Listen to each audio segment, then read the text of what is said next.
Live में आपका बहुत स्वागत है। आपके साथ मैं हूं ज्योत्सना पाटनी।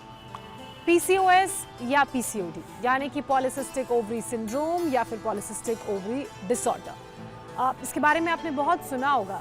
ये एक ऐसी बीमारी है जो हमारे हार्मोनल चेंजेस से, हमारे लाइफस्टाइल से जुड़ी हुई है। पहले इस बीमारी के बारे में ना कोई जानता था, ना कभी इस बीमारी का जिक्र हुआ, लेकिन पिछले कुछ सालों से ये बीमारी इतनी कॉमन हो गई है कि most of the women are facing this problem. और अब हम बात करेंगे कि ये बीमारी होती क्यों है, इसका कारण क्या है, इसे ठीक कैसे किया जा सकता है, कौन कौन से नेचुरल तरीके हैं जिससे हम इस बीमारी को कंट्रोल कर सकते हैं, क्योंकि इस बीमारी को क्योर किया जा सकता है या नहीं किया जा सकता है, इसको लेकर अभी भी रिसर्च चल रही है। लेकिन योग शास्त्र में इस बीमारी को ठीक करने की बात कही गई है। अब कौन कौन से योगाभ्यास हमें रेगुलरली प्रैक्टिस करनी चाहिए ताकि पीसीओएस जो बीमारी है, ये जो डिसऑर्डर है, ख़ासकर मेरी एज की महिलाओं के ग्रुप में, तो इस डिसऑर्डर को कैसे कंट्रोल किया जाए और इसके जो बढ़ते प्रभाव हैं, जो अलग अलग सिम्टम्स शरीर में देखने को मिलते हैं, उन सिम्टम्स को कैसे दूर किया जाए। योगाभ्यास, रेगुलर योगा प्रैक्टिसेस उसमें कैसे मदद करते हैं और कौन कौन से रेगुलर योगा प्रैक्टिसेस हैं, उसके बारे में मैं आपको आगे बताऊंगी। लेकिन एक छोटी सी इन्फॉर्मेशन जो हम सभी को पीसीओडी या पीसीओएस के बारे में होनी चाहिए, ताकि जो लोग अभी हेल्दी हैं और उनका लाइफस्टाइल थोड़ा अनहेल्दी है, उनको इस तरह की लाइफस्टाइल डिजीज़ेज़ ना हो, खासकर कि पीसीओडी पीसीओएस, या फिर वो महिलाएं जिनको पीसीओडी और पीसीओएस की समस्या है, वो इस समस्या से जो जूझ रही हैं वो इसे और एग्रीवेट ना कर दें।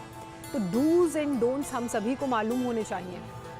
बहुत सारी बातें इसको लेकर कही गई हैं, बहुत सारी रिसर्चेस इसको लेकर की जा रही हैं। एक ऐसी रिसर्च का मैं भी हिस्सा रही हूँ जिसमें एक डॉक्टर पीसीओडी और पीसीओएस को लेकर रिसर्च कर रही थी और उन्होंने मुझसे मेरा अनुभव जाना, क्योंकि मुझे खुद ये परेशानी है, ये लाइफस्टाइल डिसऑर्डर है। तो मैंने पर्सनली अपने इस लाइफस्टाइल डिसऑर्डर को कैसे कंट्रोल किया है, मैं क्या क्या करती हूँ और आप लोगों को क्या क्या करना चाहिए, इसके बारे में मैं आपको बताऊंगी। लेकिन एक मैं जो बहुत इम्पॉर्टेंट बात आप सभी से कहना चाहती हूँ वो ये कि आप सभी जिनको ये प्रॉब्लम है या जिनको ऐसा लगता है कि उनको ऐसे सिम्टम्स हैं जो पीसीओडी या पीसीओएस से जुड़े हुए हैं, वो अपनी गायनी के पास ज़रूर जाएं, एक बार अपना कंप्लीट चेकअप कराएं और उनसे इसकी डीपर अंडरस्टैंडिंग आप लें। और उसके बाद ये जो रेगुलर चीज़ें मैं आपको बता रही हूँ, ये इंस्ट्रक्शंस आप फॉलो कर सकते हैं। सबसे पहले सिम्टम्स की बात करते हैं। सिम्टम्स में अगर आपका एक्सेस वेट गेन होने लगे अचानक से, आपकी डाइट नॉर्मल है, अगर आप पहले जंक खा रहे थे, अभी भी जंक खा रहे हैं लेकिन कंसिस्टेंसी सेम है, डाइट नॉर्मल है लेकिन वेट गेन जो है वो इनकंसिस्टेंट है, यानी कि बहुत ज़्यादा हो रहा है, आपको समझ नहीं आ रहा है, आपके फेशियल हेयर ग्रोथ हो रही है, ख़ासकर वो एरिया जहाँ पे मेन की हेयर ग्रोथ ज़्यादा होती है, जैसे ये जॉ लाइन, बियर्ड वाला एरिया, मस्टेचेस वाला एरिया, अगर आपको यहाँ पर या नेक के पास हेयर ग्रोथ ज़्यादा हो रही है तो ये भी एक सिम्टम है। अगर आपकी जो मेंस्ट्रुएशन साइकिल है, आपकी जो पीरियड साइकिल है वो इर्रेगुलर है, या तो हो नहीं रही है या बहुत जल्दी जल्दी हो रही है, या फिर जो डेज़ हैं वो कम हो गए हैं, लिमिटेड हो गए हैं, तो this is again another symptom. एक और सिम्टम है जो सबसे ज़्यादा देखा गया है, वो है हेयर लॉस का। अगर आपको इनकंसिस्टेंट हेयर लॉस हो रहा है, एज इन मतलब नॉर्मली आपको इतना हेयर लॉस नहीं होता था, लेकिन एकदम से जो कंसिस्टेंसी है वो इनकंसिस्टेंट हो गई है, 2-4 बाल से बढ़ के 10-12 बाल या और ज़्यादा हेयर फॉल होने लगा है, तो भी आपको डॉक्टर को दिखाने की ज़रूरत है, टेस्ट कराने की ज़रूरत है। इसके अलावा अगर आपको पिंपल्स की प्रॉब्लम है, ख़ासकर जॉ लाइन के पास, चीक के पास और ये मस्टेचेस वाले एरिया के पास, अपर माउथ वाले एरिया के पास, तो भी आप ये समझ सकते हैं कि शरीर में हार्मोन्स थोड़े अच्छे नहीं चल रहे हैं, and this could lead to PCOD और पीसीओएस। तो सबसे पहले आप इन सिम्टम्स को पहचानिए, पहचानने के बाद डॉक्टर के पास जाइए और कोशिश करिए कि आप अपनी पीसीओडी पीसीओएस को नेचुरल तरीके से ट्रीट करें, क्योंकि मेडिसिन्स हैं लेकिन उन मेडिसिन्स के आफ्टर इफ़ेक्ट्स हैं, तो उन मेडिसिन्स के आफ्टर इफ़ेक्ट्स से फिर आपको बचना पड़ेगा, फिर उसके लिए आपको जद्दोजहद करनी पड़ेगी। तो कोशिश ये करिए कि भले ही ट्रीटमेंट स्लो हो लेकिन ट्रीटमेंट नेचुरल हो।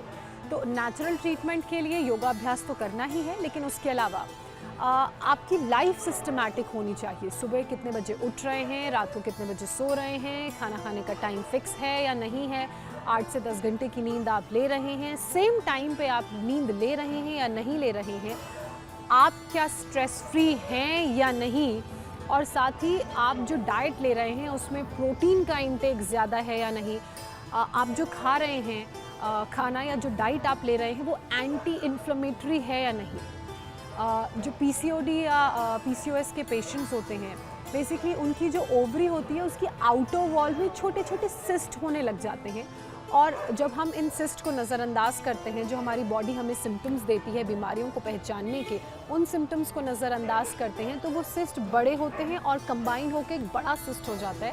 उसके बाद बांझपन की परेशानी से आप जूझ सकते हैं। दूसरे सिम्टम्स तो आपको परेशान करेंगे ही, लेकिन आपकी प्रेगनेंसी को पीसीओडी पीसीओएस बहुत इफ़ेक्ट करता है। तो इसलिए पीसीओडी को वक्त पर पहचान कर उसे कंट्रोल कर लिया जाए, वही उसका सबसे बेहतर इलाज है। क्योंकि अभी तक मेडिकल साइंस में इसका 100% क्योर नहीं मिला है।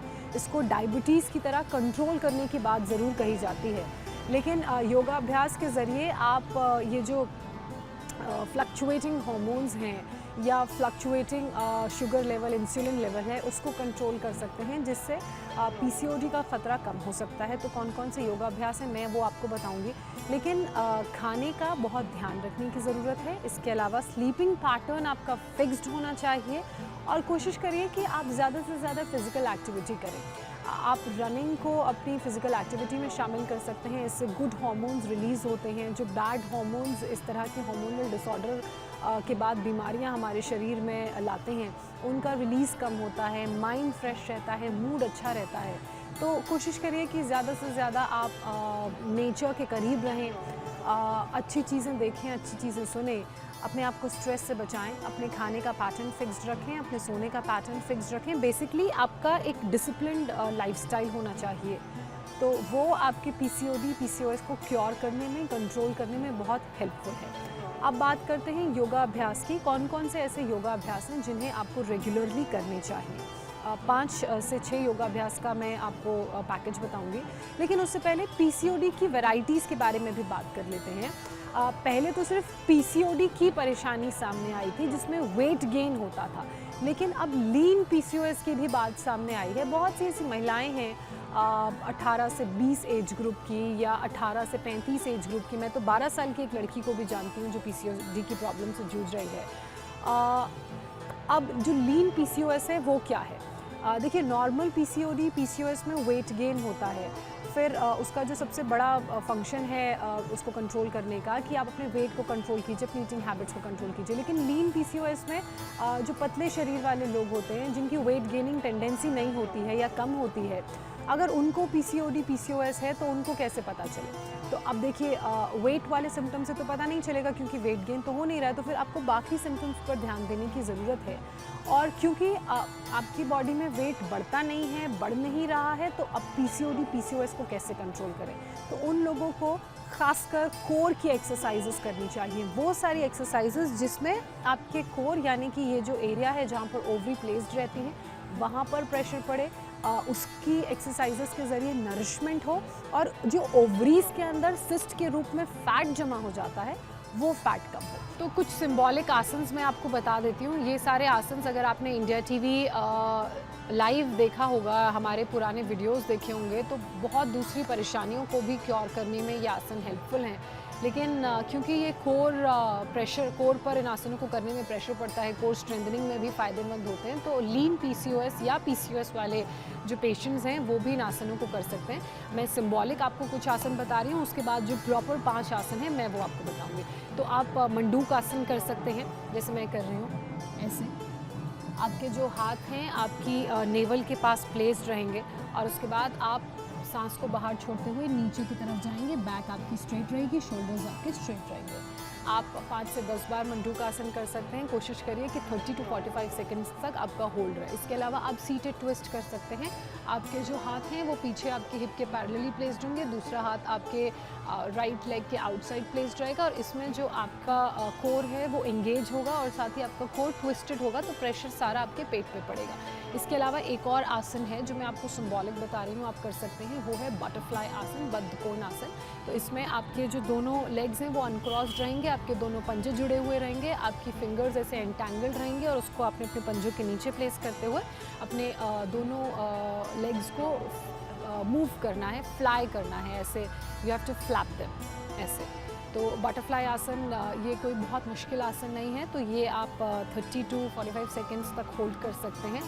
अब इसके बाद ये आसन तो आपने करने ही हैं, लेकिन कुछ और ऐसे आसन हैं जो बड़े फ़ायदेमंद हैं, जो सीधे आपकी कोर से रिलेटेड हैं, जिसमें आपकी कोर इंगेज रहेगी, सारा प्रेशर आपकी कोर पे पड़ेगा और जो आपकी ओवरीज में फ़ैट जमा हो गया है उस फैट को रिलीज़ करने में, यानी कि सिस्ट रूपी फैट, ये आसन बहुत हेल्पफुल हैं।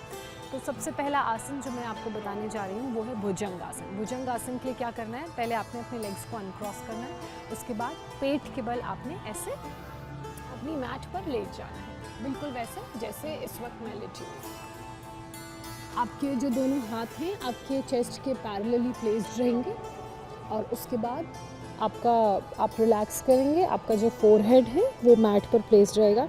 ब्रीद इन करते हुए आपने ऊपर रेज होना है, आपका जो हिप है वो फ्लोर को टच करेगा, आपकी जो अपर बॉडी है वो ऊपर ऐसे रेस्ड होगी। अब जब आप ऊपर रेस्ड होंगे तो आपके ऐसे शोल्डर्स स्ट्रेट रहेंगे, आपको एक प्रेशर, एक आर्च जो है आपकी बैक और आपके कोर में फील हो रहा होगा। आपकी जो बैक है उसमें आर्च और प्रेशर फील हो रहा होगा, आपकी कोर में आपको प्रेशर फील हो रहा होगा क्योंकि एक खिंचाव यहाँ पर आएगा और एक खिंचाव आपकी कोर में होगा। ऐसे ब्रीद इन करते हुए आपने इस आसन को, इस पोजीशन को कम से कम 15 to 30 सेकेंड्स होल्ड करना है if you are a beginner. अगर आप बिगनर नहीं हैं, आप नॉर्मल वर्कआउट या एक्सरसाइजेस करते हैं तो make sure you do it for 30 to 45 seconds. उसके बाद ब्रीथ आउट करते हुए आपने नीचे आना है, फिर आप नीचे करते हुए भुजंग आसन में आप जाएंगे। आपके जो शोल्डर्स हैं वो स्ट्रेट रहेंगे, चेस्ट आउट रहेगी, कोर एंगेज रहेगी, बैक जो है वो बैक में पूरा प्रेशर होगा, हिप का एरिया जो है फ्लोर को टच करेगा, ऐसे हिप नहीं रेस करना, हिप का एरिया फ्लोर को टच करेगा। अब मैं आपको यही आसन दूसरे पोजीशन करके बताती हूँ सो दैट आपका जो साइड बॉडी मूवमेंट हो वो कैसा हो वो आपको बेटर समझ में आए। आप ऐसे फ्लोर पर पेट के बल लेट जाएंगे, आपके जो दोनों हाथ हैं आपके चेस्ट के बगल में वो दोनों हाथ प्लेस्ड रहेंगे, आपने ऐसे फोरहेड मैट पे लगा के रख के रिलैक्स करना है, ब्रीद इन ब्रीद आउट करना है, breathe in breathe out from your nose and then raise your upper body up, breathe in करते हुए विद योर नोज। और उसके बाद जो आपके शोल्डर्स हैं वो वन लाइन में रहेंगे, टक्ड रहेंगे, आपका जो हिप का एरिया है ये वाला एरिया ये फ्लोर को टच करेगा और फ्लोर को पुश करेगा। आपके जो लेग्स हैं वो स्ट्रेट रहेंगे, फीट आउटवर्ड्स रहेंगे, इनवर्ड नहीं, फीट आउटवर्ड्स रहेंगे और आपके जो दोनों हाथ हैं वो आपके चेस्ट के पैरेलल रहेंगे और ये आउटवर्ड्स नहीं इनवर्ड्स रहेंगे एंड आपकी जो शोल्डर्स हैं वो स्ट्रेट रहेंगे। There should not be any hunch in your shoulder and you have to hold this asana for 30 to 45 seconds if you are not a beginner. If you are a beginner then 15 to 30 or 15 to 20 seconds. आपका gauge सामने रहेगा, आपने सामने अपने आई distance पे एक centre point ढूंढना है और उसी सेंटर पॉइंट पर आपका गेज रहेगा। अगर आप कंफर्टेबल हैं और आपकी बॉडी फ्लेक्सिबल है तो आप भुजंग आसन से अगले कोबरा आसन में जा सकते हैं। कोबरा आसन में जाने के लिए आपके जो दोनों पैर हैं उसके पंजे एक दूसरे को टच करेंगे और आपकी जो बॉडी है वो थोड़ा सा शोल्डर से पीछे को पुश करेगी और आपका जो आई का गेज है वो ऊपर की तरफ होगा, आपकी यानी कि नेक बेंड होगी सेंटर पॉइंट पे। जब आप ये कोबरा आसन करेंगे तो आपको जो सारा प्रेशर है आपकी बैक और कोर पर फील होगा।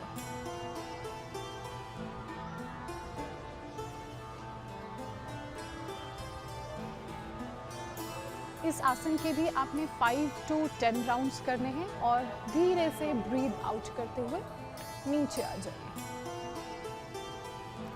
Make pillow of your hands, left hand नीचे, राइट हैंड ऊपर और साइड ऑफ द फेस आपके हैंड पर प्लेस रहेगा। उसके बाद आप रिलैक्स करिए। आफ्टर रिलैक्सिंग फॉर 10-15 सेकेंड्स, जो अगला आसन है हम उसके लिए अपनी बॉडी को प्रिपेयर करेंगे। अगला आसन है धनुरासन, बो पोज। बो पोज के लिए आपने क्या करना है, आपकी जो अपर बॉडी है वो रेज होगी, आपके जो थाइज और लेग्स हैं वो रेज होंगे। आपका बेसिकली जो पेल्विक का एरिया है वो फ्लोर पर प्लेस्ड होगा और वो फ्लोर को नीचे की तरफ पुश करेगा और आपके जो हाथ हैं वो आपके एंकल्स को ऐसे पकड़ेंगे। देखिए मैंने अपने हाथों से अपने एंकल्स को पकड़ा हुआ। एंकल्स पकड़ने के बाद इसमें थोड़ा प्रेशर लगता है। आपने अपनी अपर बॉडी को ऊपर रेस करना है और जो आपके लेग्स हैं आप उसे ऐसे पीछे की तरफ रेस करेंगे, क्योंकि अगर आप फ्लेक्सिबल नहीं हैं और आप ओबीज हैं तो एकदम से आपसे ये आसन नहीं होगा। अगर आपने ये आसन नहीं किया तो धीरे धीरे करना है। अगर आपसे इतना हो रहा है इतना करिए, इतना हो रहा है इतना करिए। अगर आप इतना कर सकते हैं तो वेल एंड गुड। बिगनर है तो 15 to 30 सेकेंड्स अपना आसन होल्ड करिए। 15 to 30 नहीं हो पाता है तो 15 to 20 सेकेंड अपने आसन को होल्ड कीजिए। बिगनर नहीं है तो कोशिश करिए 30 सेकेंड तो धनुरासन होल्ड करें। अगर 45 सेकेंड्स विदाउट एनी प्रॉब्लम या किसी चोट के या किसी प्रेशर के आप होल्ड कर सकते हैं तो वेल एंड गुड। जब आप धनुरासन करेंगे आपके हाथ और पैरों की प्लेसमेंट ऐसे रहेगी तो आपको जो सारा प्रेशर है आपके लोअर बॉडी और आपकी बेली के पास फील हो रहा होगा। ये सारा प्रेशर पॉइंट है ये, and that is when your ovaries fat is being worked upon. उस फैट पर जो सिस्ट के रूप में आपकी ओवरी में जमा होगे उस पर काम हो रहा है। धनुरासन आप चाहें तो ऐसे कर सकते हैं, आप चाहें तो ऐसे कर सकते हैं, आप बॉडी को रेस कर सकते हैं, आप चाहें तो थाइस को और ऊपर रेस कर सकते हैं as per your flexibility and as per your comfort without hurting your body. धनुरासन के भी 5 to 8 राउंड्स मेक श्योर करें कि आपने करने हैं, क्योंकि धनुरासन इज लिटिल एग्जॉस्टिंग। उसमें प्रेशर थोड़ा ज़्यादा लगता है एज़ कम्पेयर टू भुजंगासन, तो इसलिए धीरे धीरे आप अपनी टाइम अपनी ड्यूरेशन को बढ़ा सकते हैं। Hold time and hold duration. अब जो नेक्स्ट आसन हम अपनी कोर स्ट्रेंथनिंग के लिए करेंगे ताकि पीसीओएस की समस्या का हमें कंट्रोल मिले, समाधान मिले, वो है शलभासन। शलभासन के लिए आपने इसी पोजीशन में रहना है, आपने पेट के बल ऐसे लेटना है, आपका जो फेस है वो सामने की तरफ होगा और आपके जो दोनों हाथ हैं वो आपके हिप की तरफ प्लेस्ड होंगे। हिप की तरफ प्लेस करके आप इसे अपने इनर थाई के पास प्लेस कर लीजिए। जैसे मैंने अपने इनर थाई के पास अपने हैंड्स को प्लेस किया, वैसे ही आपकी इनर थाई के नीचे आपके हाथ ऐसे, your palms pushing the floor, ऐसे प्लेस्ड रहेंगे। उसके बाद आपका गेज जो है वो सामने की तरफ रहेगा। आपने ब्रीद इन करते हुए अपने राइट लेग को रेस कर रहा है। Breathe in, raise your right leg. जब आप ब्रीद इन करते हुए अपना राइट लेग रेस करेंगे तो जो प्रेशर है वो आपके हाथों में, आपके कोर में और आपके लेग में आपको फील होगा। आपका जो लेफ्ट लेग है, जब राइट लेग रेस्ड रहेगा, left leg will be pushing floor, floor को लेफ्ट लेग पुश करेगा। Raise your right leg as per your strength, as per your comfort. अगर इतना रेस कर पा रहे हैं वेल एंड गुड, इतना कर पा रहे हैं वेल एंड गुड, इतना कर पा रहे हैं वेरी गुड। फिर राइट लेग नीचे, लेफ्ट लेग रेस करें। प्रेशर आपको फील हो रहा होगा पेल्विक जॉइंट पे, एब्स पे, जो एब्स का एरिया होता है, core, your left leg and your hand. Then down 5 से 10 सेकेंड तक रेस करें, फिर नीचे। Breathe in, raise your right leg, left leg pushing the floor, right leg raised up, feeling the pressure. Breathe out, raise, put it down. Then raise your left leg.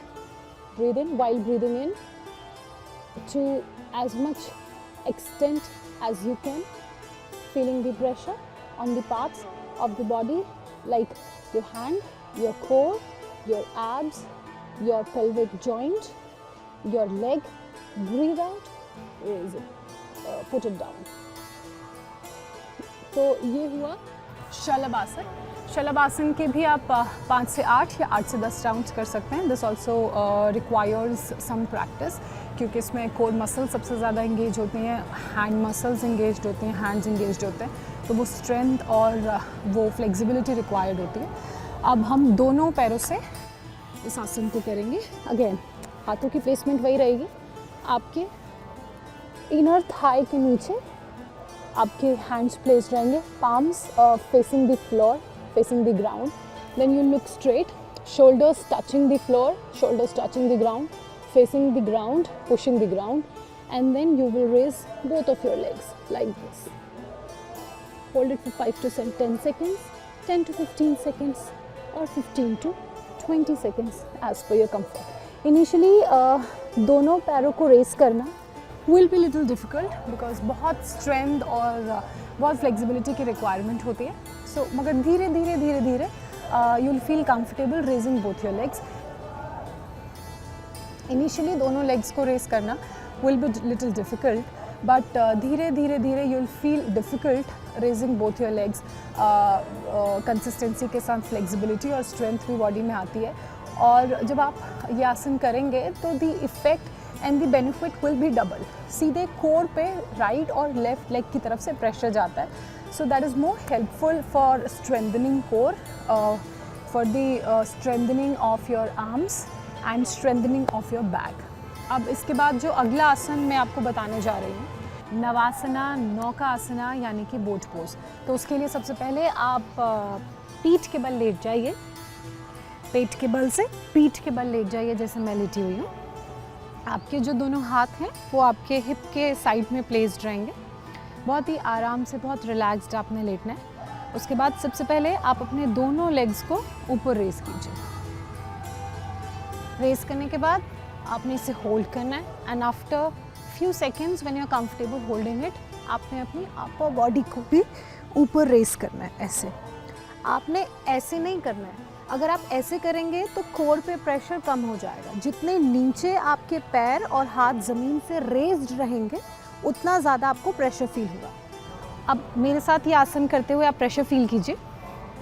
सबसे पहले आप अपने legs को race करिए, इतना race करेंगे pressure कम feel होगा। इतना रेस कीजिए, उसके बाद अपनी बॉडी को इतना रेस कीजिए, आपको इस पूरे एरिया में प्रेशर फील हो रहा होगा। Will do it again. First raise your legs and then raise your upper body and then feel the pressure here. ये आसन आपने 15 सेकेंड्स इनिशियली होल्ड करना है, क्योंकि सबसे ज़्यादा प्रेशर इस आसन को होल्ड करने में लगता है। 15 सेकेंड से धीरे धीरे धीरे आपने टाइम को बढ़ा के 20 सेकेंड्स, 25 सेकेंड्स, 30, 35 टू 45 सेकेंड्स भी आप इसे होल्ड कर सकते हैं। कुछ लोगों के लिए ख़ासकर जो ओबीज़ हैं, जिनकी कोर स्ट्रेंथ बहुत वीक है, which needs so much of work, which needs so much of strengthening, उन लोगों को 10 सेकेंड्स भी होल्ड करना बहुत डिफ़िकल्ट रहेगा। But you make sure that you are holding it at least for 10 seconds, और धीरे धीरे इसे 2-2 सेकेंड्स करके बढ़ाइए। अगर आपको लग रहा है कि 10 से सीधे 15 नहीं हो रहा है तो 10 से 12 कीजिए, 12 से 14 कीजिए, 14 से 15 कीजिए। तो ऐसे धीरे धीरे करके बढ़ाइए, एंड कम से कम 5 से 8 राउंड आपको बीच में गैप लेके 2-2, 5-5 सेकेंड का रेस्ट लेके आपने इस आसन के बोट पोज के करने हैं। और ये आपकी कोर स्ट्रेंथनिंग के लिए, आपकी कोर मसल बिल्डिंग के लिए बहुत अच्छा आसन है। अगर इन आसनों के पूरे पैकेजेस को जो मैंने आपको सिंबॉलिक इनिशियली शुरू में आसन बताए थे वो, और जो आसन मैंने फिर बाद में आपको अभी बताए हैं वो, इन सबको आप रेगुलरली देखेंगे, रेगुलरली करेंगे, नहीं सिर्फ देखना नहीं, करना भी है। इस वीडियो को देख के अगर आप रेगुलरली प्रैक्टिस करेंगे तो आपकी जो PCOD की प्रॉब्लम है, आप उसको क्योर करने में, उसको कंट्रोल करने में, you will be helping your self and helping your body. और जो सिंबॉलिक आसन मैंने आपको बताए हैं, अगर आपको उन्हें इन डिटेल समझना है तो जो मेरे दूसरे वीडियोज़ हैं, आप उन वीडियोज़ को भी देखकर इन सभी आसनों को कैसे करना है, क्या उसका सही तरीका है, क्या ब्रीदिंग पैटर्न है, समझ सकते हैं। फ़िलहाल इसी उम्मीद के साथ मैं आपसे विदा ले रही हूँ कि आपकी जो PCOD की प्रॉब्लम है वो जल्द ही ठीक होगी। आप अपने लाइफस्टाइल का और अपनी ईटिंग हैबिट्स का ख्याल रखेंगे, और मुझसे आगे अगले एपिसोड में मुलाकात करेंगे, जिसमें मैं आपके लिए कुछ और योगा वीडियोस लेकर आऊँगी और बताऊँगी कि और कौन कौन से आसन अलग अलग बीमारियों के लिए आपको करने चाहिए और अपनी बॉडी को कैसे आपने स्ट्रॉन्ग और इम्यूनिटी को स्ट्रॉन्ग बनाना है। फिलहाल आप लोग हमारे साथ जुड़े, बहुत शुक्रिया। देखते रहिए इंडिया टीवी लाइव।